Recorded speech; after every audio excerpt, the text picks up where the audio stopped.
আসসালামু আলাইকুম, কেমন আছেন সবাই? আশা করি ভালো আছেন। সবচাইতে বড় নিউজ হলো ব্যাক টু ব্যাক ডান্ডা হয়েছে আজকে।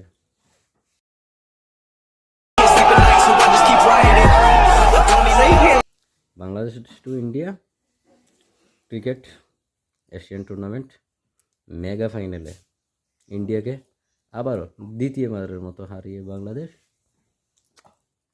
আবারও মুকুট নিয়ে এলো এশিয়ানের রাজত্বের। Again of the men's under 19 Asia Cup 2024. This is their reputation. They are the defending champions and they've done it so clinically. Chetan, the last player to be dismissed, but Bangladesh definitely take a bow.